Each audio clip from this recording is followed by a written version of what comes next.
विद्या नाही, बुद्धी असूनही चालत नाही, तयाचं मान होऊन आहे का? हो हो, मी सावित्री, खंडोजी नेवसेंची मुलगी, ज्योतिरावांची पत्नी आणि आई वडिलांची लाडकी. मी जेव्हा 9 वर्षाची झाले तेव्हा फुले घराण्यात आले. फुले घराण्यात आले आणि माझ्या शिक्षणाचा श्री गणेश झाला. माझे धनी, त्यांना मी शेठजी म्हणायचे, त्यांनी मला शिकवायला सुरुवात केली. माझा हात थरथर थरथर थरथर कापत होता, पण या थरथरणाऱ्या हाताला शेठजीने आधार दिला. या थरथरणाऱ्या हाताला शेठजीने पकडलं आणि पाठीवर लिहायला सुरुवात केली. या थरथरणाऱ्या हाताला शेठजीने पकडलं आणि यो हात कधीच सोडला नाही बघा. मी पहिला शब्द शिकली तो म्हणजे शेठजी.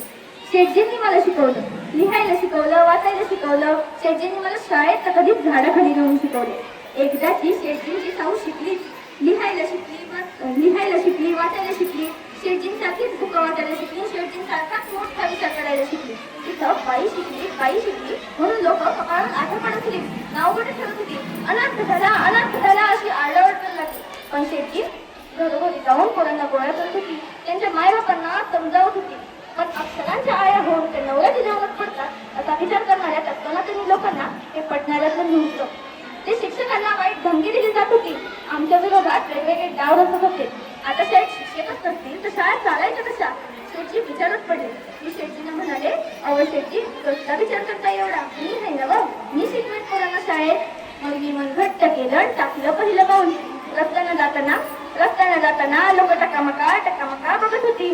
काय बाई बोलत होती, ए बाई खूप खेळ चालली, ज्योतिबा फुलेची बायको नव तू, वर पदर अनाशी तुरु चालली म्हणायची. अशी माणसं मागून बोलत होती, चालत होती. माझी पावलं शाळेच्या दिशेने पळत होती. मी शाळेत आल्यावर पोरींचा चेहरा पाहिला, माझ्या मनात हिंमत आली. मी पोरींना शिकवायला सुरुवात केली. पोरी पाठीवर पेन्सिलने लिहत होत्या, जणू त्या स्त्रीच्या तिथं भूमिका लिहित बघा.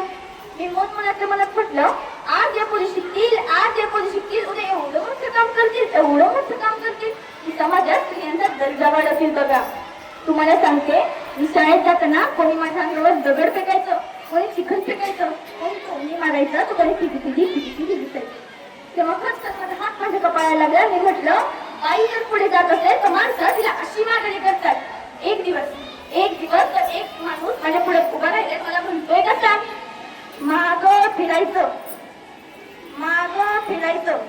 बाईच्या जातीला एवढं सांगून बरं नवं, मागं फिरायचं, नाही तर तुझी अब्रू शाबू ठेवायचं नाही, मागं फिरायचं.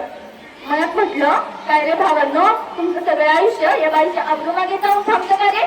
एक असा उचलला हात आणि दिली त्याच्या एक थोबाडी. तेव्हापासून माझा सर्वांवर बदत बसला. बाईच्या जातीला एवढा गंधर असायलाच लागतो. एवढे दिवसापासून दिवस गेले, अंधारात एवढा उजेड आला आणि 4 वर्षात आमच्या 18 शाळा झाल्या बघा, आणि त्या तगवल्या सुद्धा. शेवटी एवढेच म्हणते, विद्येविना मती गेली, मतीविना नीती गेली. विद्येविना मती गेली, मतीविना नीती गेली.